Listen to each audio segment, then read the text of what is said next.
안녕하십니까. 국내 이슈를 통해 주식에 대한 투자 포인트를 찾아보는 크로스체크. 저는 오현진입니다. 오늘도 준비된 세 가지 기사 내용 살펴보도록 하겠습니다. 먼저 이데일리 기사입니다. 올해 7월 레벨 3 수준의 자율주행차가 국내에 본격적으로 출시가 됩니다.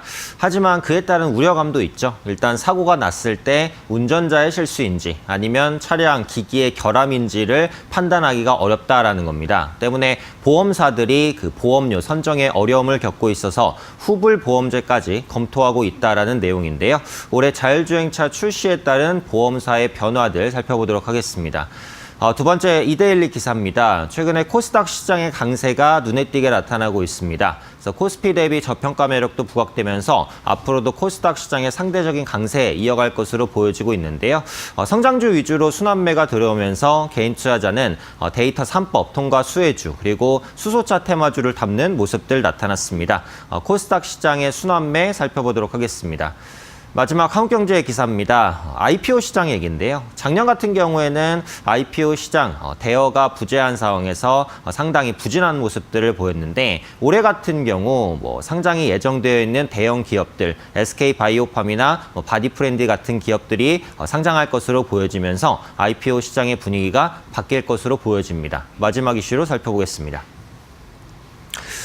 이데일리 신면 금융재테크면에 있는 기사입니다. 자율주행차 3단계 시스템이 이제 올해 7월부터 출시가 됩니다. 3단계 정도만 돼도 상당한 부분의 자율주행이 가능합니다. 하지만 그에 따른 우려감도 있는데요. 일단은 자율주행 단계부터 한번 살펴보겠습니다.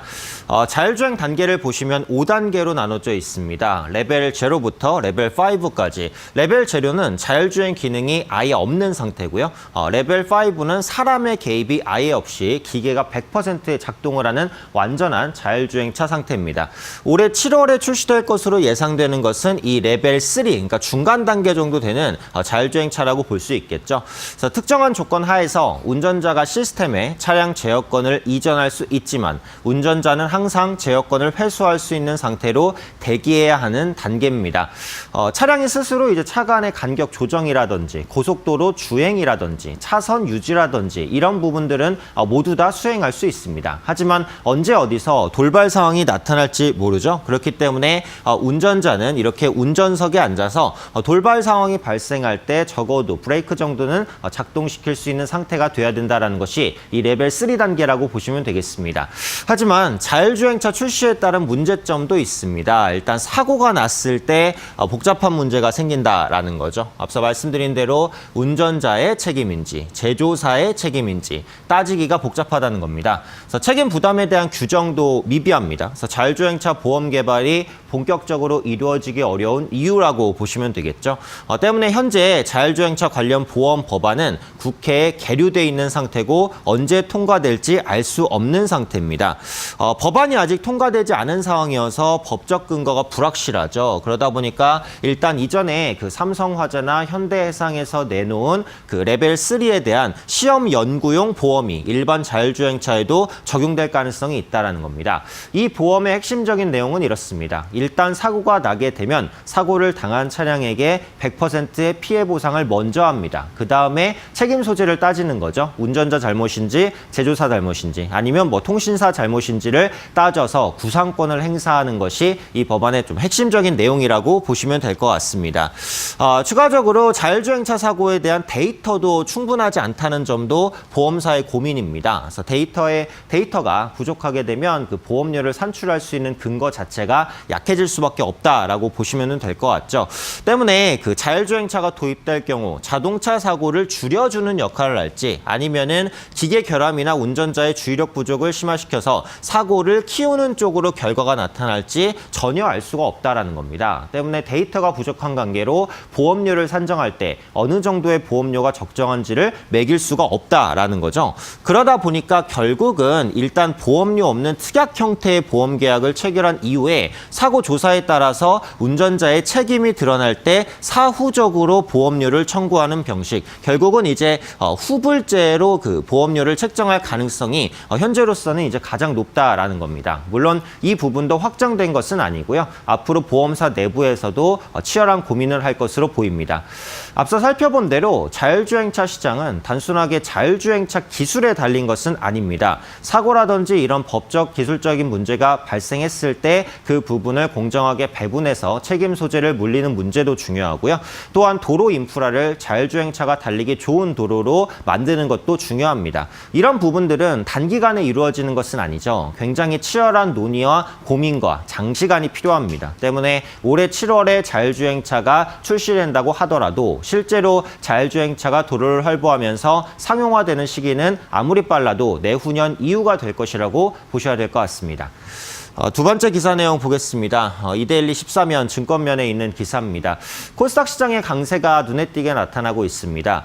보통 1월 효과라고 해서 1월에는 증시 강세가 나타나는 경우가 많은데 역사적으로도 코스피보다는 코스닥 시장이 1월에 강했던 경우가 많습니다. 또 상대적으로 대형주보다 그 중소형주의 저평가 종목이 많은 것도 코스닥 시장의 강세 이유 중에 하나라고 보시면 될 것 같고요. 개인 투자자도 코스닥 시장의 성장주를 적극적으로 담는 모습들 나타나고 있습니다.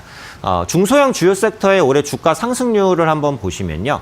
성장주는 대부분 강세를 보였습니다. 가장 눈에 띄는 것이 카지노주 그리고 화장품주와 같은 중국 소비주라고 보시면 되겠습니다. 특히 한국화장품이나 클리오 같은 중소형 화장품사는 각각 50%대, 30%대 급등세를 보였습니다.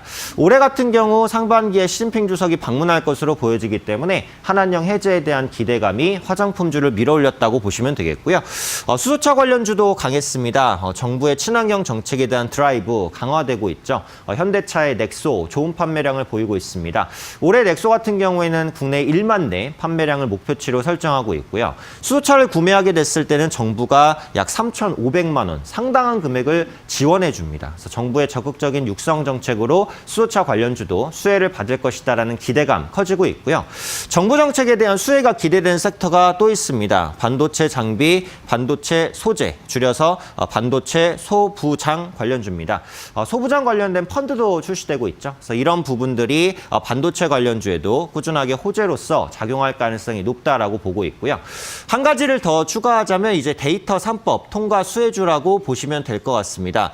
데이터 3법이 통과가 되게 되면 개인정보가 보호받는다는 가정 하에서 데이터를 많이 확보하고 있는 플랫폼 업체들이 일단 수혜를 받을 수 있고요. 그다음에 빅데이터 관련주, 또 보안에 대한 중요성은 더 강화될 것이기 때문에 보안 관련주도 최근에 움직이는 모습들 나타나고 있습니다. 추가적으로는 이제 제약바이오주들도 움직임이 있었죠. 지난 13일부터 미국 샌프란시스코에서 열린 JP모건 헬스케어 컨퍼런스로 일부 바이오주의 강력한 상승 드라이브가 나왔습니다. 중소형주 내에서 빠른 순환매 장세에 힘을 보태고 있는 거죠. 행사에 참가하는 셀리버리, 메디톡스, 휴젤과 같은 종목들의 주가가 연초부터 양호한 흐름을 보였습니다. 또 어제 같은 경우에는 그 셀트리온 제약, 셀트리온 헬스케어 3사의 합병 기대감도 부각이 됐습니다. 그러면서 셀트리온 삼형제도 강한 흐름을 보였고요. 현재는 뭐 JP모건 헬스케어가 이제 종료가 된 상황이지만 앞으로도 그 성장 모멘텀이 있는 파이프라인이 풍부한 제약바이오주를 중심으로 지속적인 수급 유입이 기대가 되는 상황입니다. 현재 중소형주의 경우 주요 테마는 중국 소비, 2차 전지, IT 소재와 장비 등인데요. 한동안 순환매 속에서 중소형주 수익률 키맞추자기 장세가 예상이 된다는 거죠. 또한 반도체 이익 회복을 대형주가 빠르게 선반영했고 이제 중소형주로 확산 가능성이 높다라는 겁니다. 이걸 이제 그 흔히 이제 낙수 효과라고 하죠. 영어로는 트리클 다운이라고 표현을 하는데요. 이 낙수 효과에 대한 기대감 앞으로도 꾸준히 반영될 가능성이 높습니다. 그래서 이상으로 밝혀진 자료에 따르면은 성장주에 대한 순환매 계속해서 이어질 가능성이 높고 올해 같은 경우 실적 컨센서스도 대형주보다는 중소형주가 더 빠르게 성장하는 모습들 나타나고 있기 때문에 코스닥 중소형 성장주에 대한 관심 꾸준하게 가져보실 필요가 있어 보입니다. 마지막 기사 내용 보겠습니다. 한국경제23면 증권면에 있는 기사입니다. 작년 같은 경우 IPO 시장이 부진했습니다. 그래서 IPO 시장은 시장 분위기와도 연관되는 모습인데요. 작년에 시장이 부진했기 때문에 IPO 시장이 부진했고 대여도 없었습니다. 하지만 올해는 시장이 회복되고 있고 상장 예정인 대여들도 많기 때문에 IPO주에 관심이 좀 필요해 보인다는 것이 기사의 내용입니다.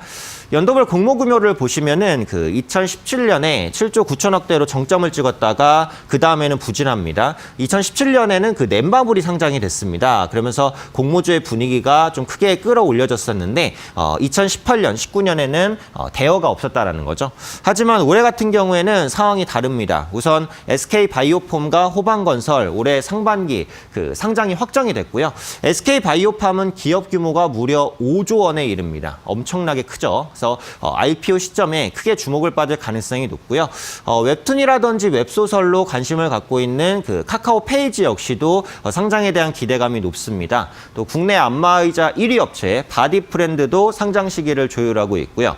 또 롯데그룹의 지배구조에 큰 영향을 끼칠 호텔 롯데도 올해 상장될 가능성이 높습니다. 최소한 3, 4개 정도의 대여가 올해 상장할 가능성이 높다라는 거죠.